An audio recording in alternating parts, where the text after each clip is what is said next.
For the New York State AFL-CIO, I'm Darcy Wells, and this is Union Strong. I'm proud. I'm proud. I am proud. I'm proud to be Union Strong. To be Union Strong. To be Union Strong. To be Union Strong. I'm a teacher, and I'm Union Strong. I wouldn't have it any other way.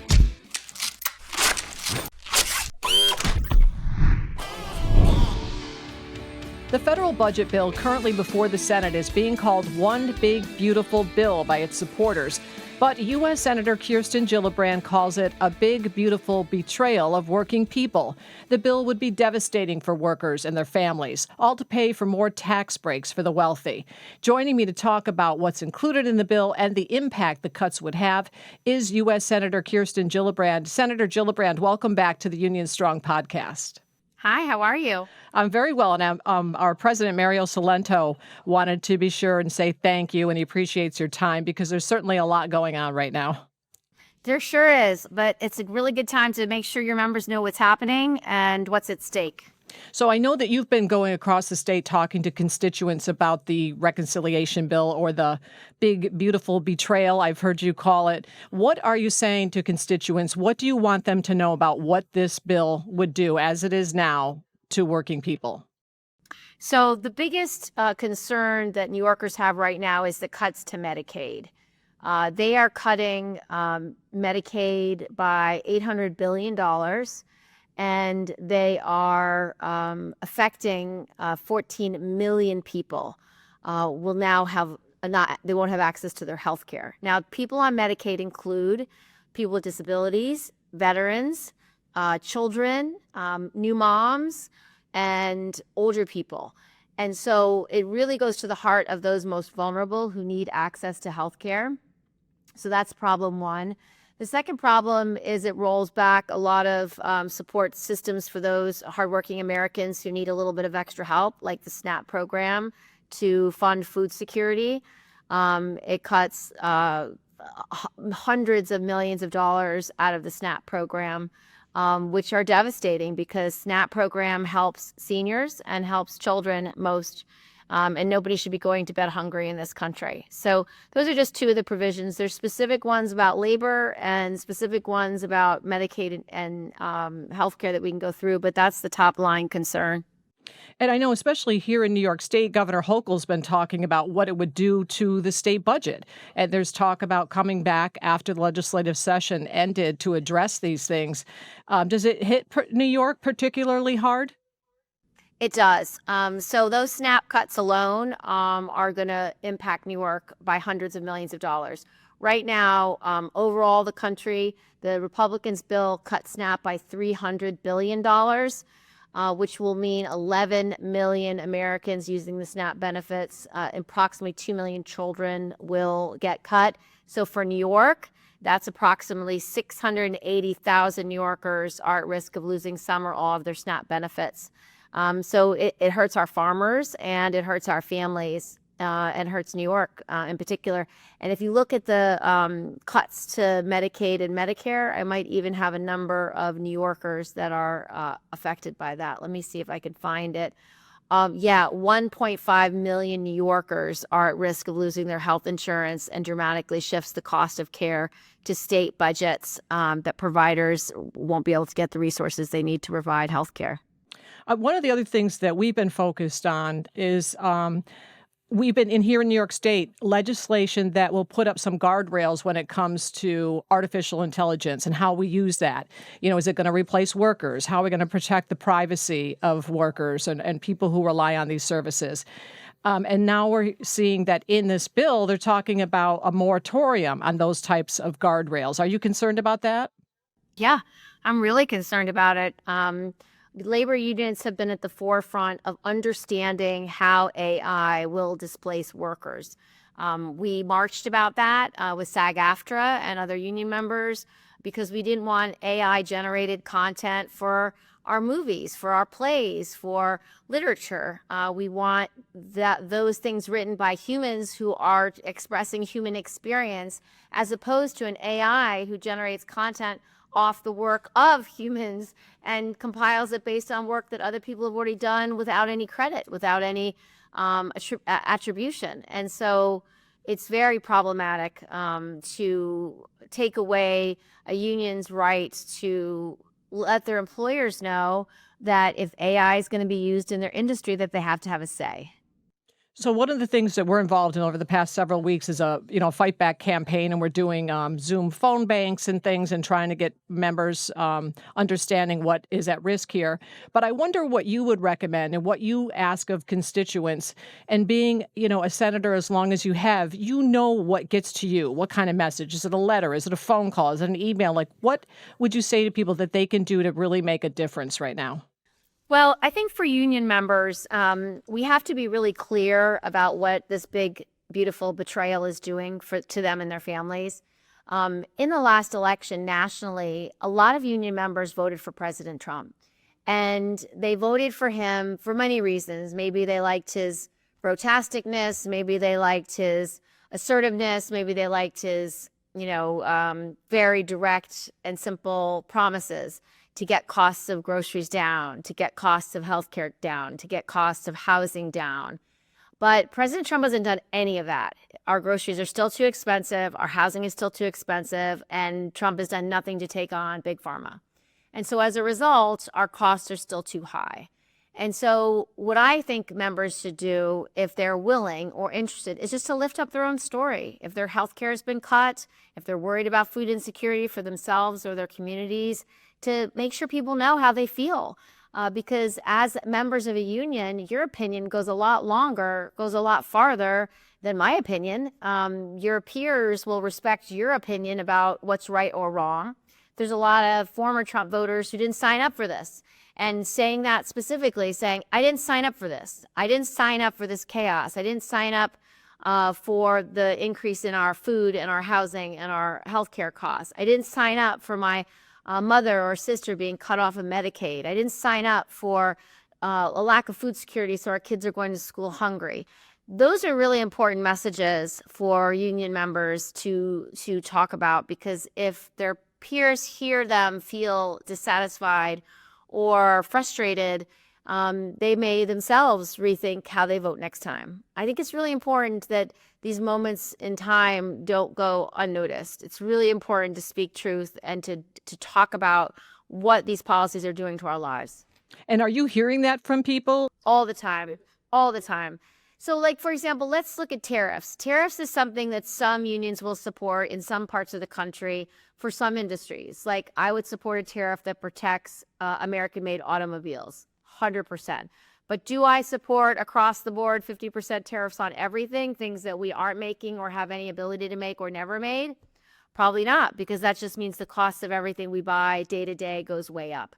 So the chaos that Trump has created with these various policies that make no sense are problematic for everyone, particularly union members and their families. And so being, not only knowledgeable, but being active in discussing what's happening and why and how people feel about it is a really great American thing to do, because your fellow Americans need to know how you feel and what's working and what's not working. So let's talk about the process of what's left now. There's this July 4th deadline, right, for the Senate, and then it's going to go back to the House. Are you optimistic that there could be significant revisions to the bill as it is now? Yep, because some of the things in the House version break Senate rules. In the Senate, we have a rule that it can only, in a reconciliation bill, it can only be about tax policy, and it has to cut spending. You can't add money to the debt or deficit. That's the rule. And so a lot of this stuff is policy related. And so we then challenge the policy in the Senate version to say you're not allowed to vote on that in a reconciliation package. So that process is happening right now.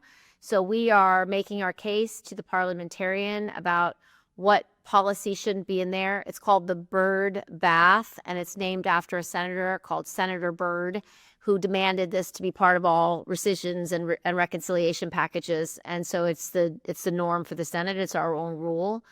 And so we're going to be challenging a lot of the policy. So for example, one provision in the House bill was that judges couldn't enforce TROs or orders. that is a policy change. That's not a tax change. And so that's one of the things we're challenging right now, that they can't have that in the bill. And you talk about, is it temporary restraining order? Yep, the TR is temporary restraining order. And we're also going to probably challenge that AI provision that you mentioned, because that's policy. That's not tax. Okay, well, that sounds good. That sounds hopeful then. I want to just switch gears for a minute. I know you're now the ranking member of the Senate Aging Committee. So you're talking about protections for seniors. What are the priorities that you have out there right now? So for the Aging Committee, the most important thing that we're trying to protect is Social Security, Medicaid, and Medicare. So the Doge boys and the Trump administration just started cutting spending across the board, randomly to staff in every agency with no regard for what's working, not working. They said it was under efficiency and getting rid of government fraud, waste, and abuse. Well, when you cut staff at the Social Security Administration, it means there might be nobody to answer the phone when you can't find your Social Security check and you need to get a response. They've already closed 2 Social Security offices in New York State. So that means if you live in White Plains, or I think the second office was in upstate New York, you can't get service when you need it.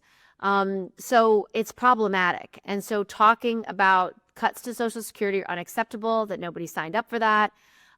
Cuts to the VA, same staffing problems. We've heard back from veterans. We had a hearing today with the VA.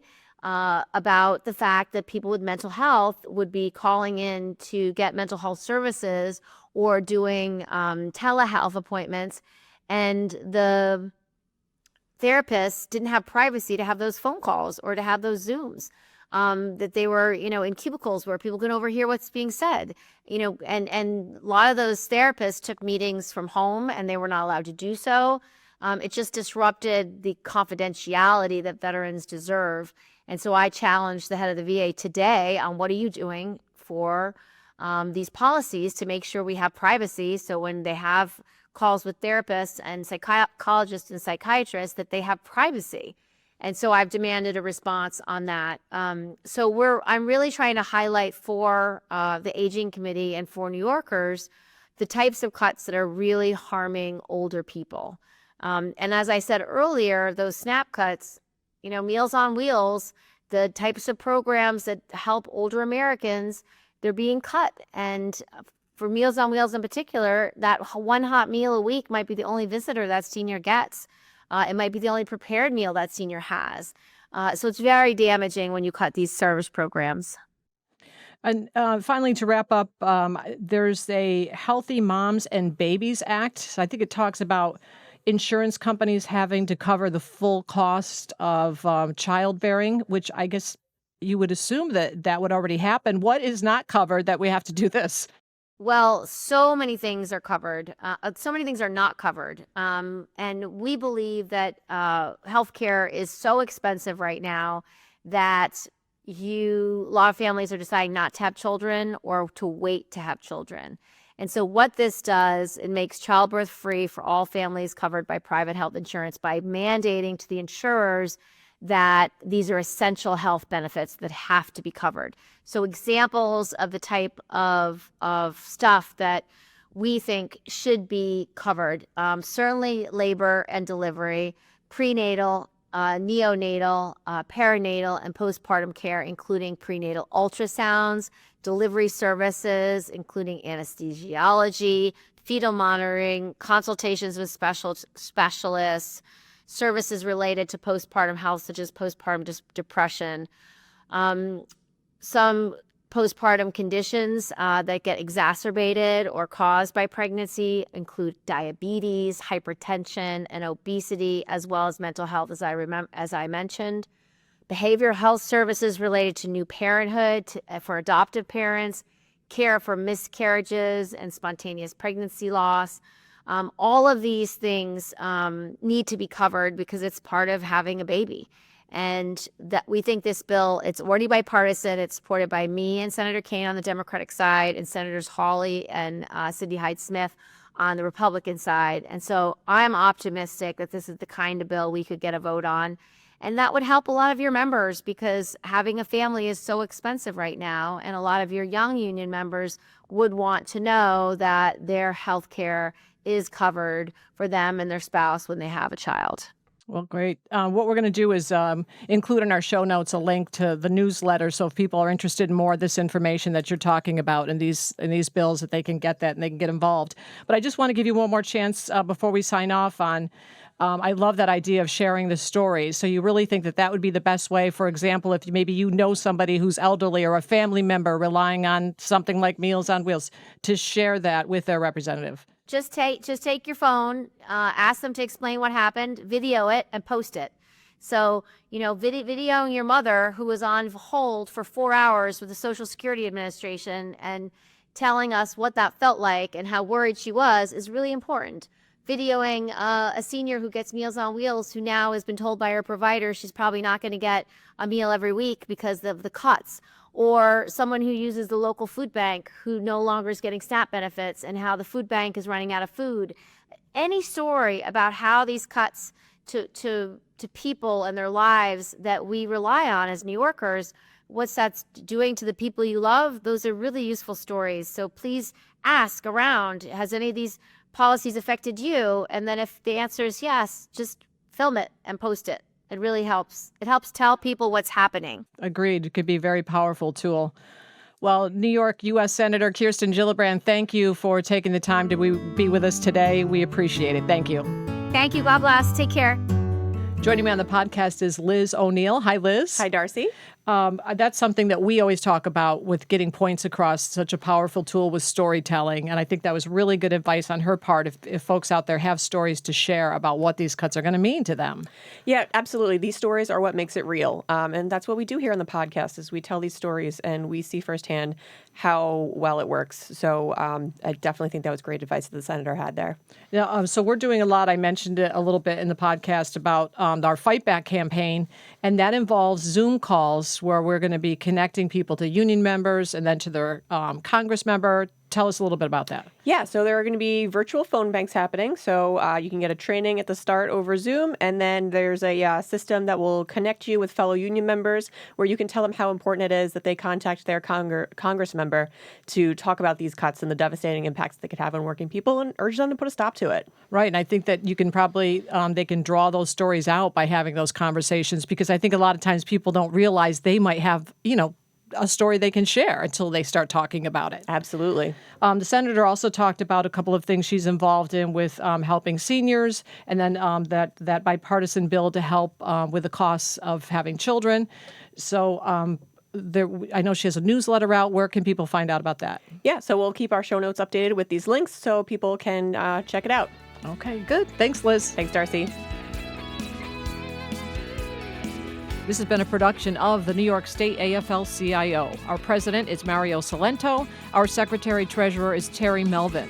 We're a federation of 3,000 unions representing 2.5 million union members, retirees, and their families, with one goal: to raise the standard of living and quality of life of all working people. We keep New York State unions strong by fighting for better wages, better benefits, and better working conditions. For more information on the labor movement in New York, visit nysaflcio.org. Until next time, stay union and stay strong.